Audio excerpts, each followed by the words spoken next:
10 bouncers, 10 bouncer balls one by one in national income accounting. But you are going to ace it. Why? You know, you are not going to play back foot, you are not going to play defensive, you are not going to duck the ball. But what will you do? Pull the shot.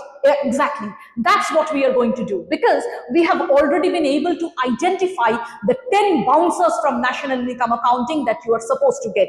So I'm identifying those areas such that you can concentrate on those areas and get your facts and your concepts correct within the coming 2 days, because today is 14th of March and we do not have real any time. So by the time the video gets posted in YouTube, you are going to see this video, check the numericals out what I am going to show, and then practice upon it throughout the evening, because obviously national income accounting and income determination are 2 chapters which is going to take at least 3 to 4 hours for revision each.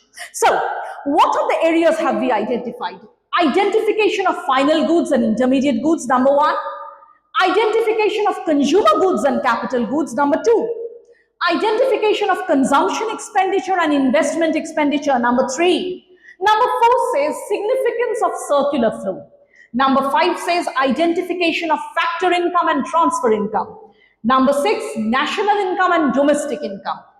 Then all the exceptions to the standing rules and treating the transactions in evaluation of national income. Next, in the 8th point, we have the concept of real income and nominal income. And at last, the concept of overestimation and underestimation of GDP, that is GDP and welfare. GDP and welfare is a very important area, children, because from here the questions are coming one by one. Every year there is some question or other from these particular subtopic.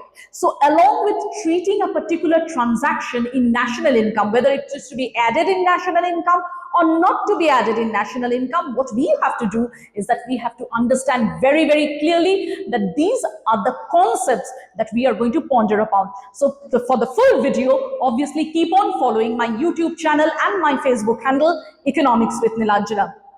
So let's see.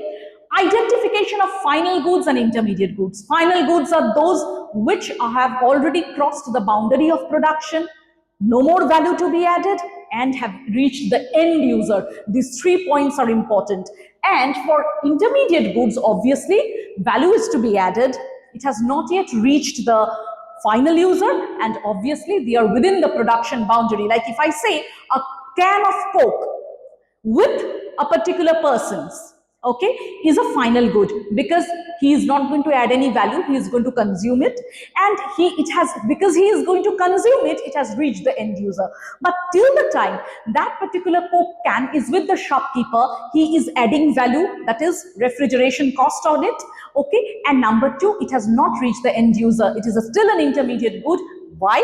Because it is still with the shopkeeper, and shopkeeper is not the end user. Number 2, identification of consumer goods and capital goods. All the final goods, obviously, whatever consumer consumes, are final goods, because they do not want to use it for making another type of good, or even if they do, it is not meant for sale. So all goods reaching the consumer are final goods. So all the goods reaching the household are final goods. But all the goods which reaches a producer or a firm are final goods only if they are used for a prolonged time, they command heavy price, and they are heavy machinery, plant or equipment which the producer is going to use for a long period of time. Hence it is called capital goods. Next is identification of consumption expenditure. Whatever expenditure is made by the consumer on the final goods for their consumption and family needs are consumption expenditure, whereas investment expenditure are when producers buy the capital goods. Okay, and when the producers buy raw materials or a finished good meant for resale, it is called intermediate expenditure. Exception, exception, exception.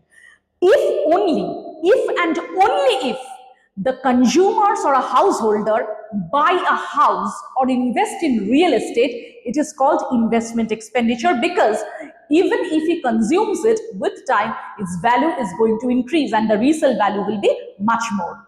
Next is identification of significance of circular flow. Why is circular flow significant? Because it is showing 2 sectors, the producers and the householders.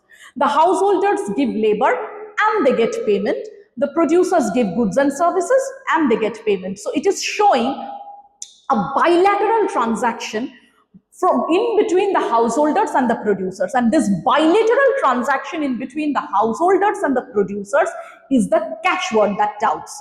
Why am I saying? If I'm making a payment, I'm getting something, or if I'm going to get something, I have to make a payment. That means those transactions will be only added in national income against which or for which, for every money flow, there is a real flow of goods and services, or for any real flow, there has to be a money flow in terms of goods and services. Only then it will be added in national income. So if this bilateral flow does not get completed, okay, this circular thing does not happen, it is not to be added in national income. Next, identification of factor income and transfer income. As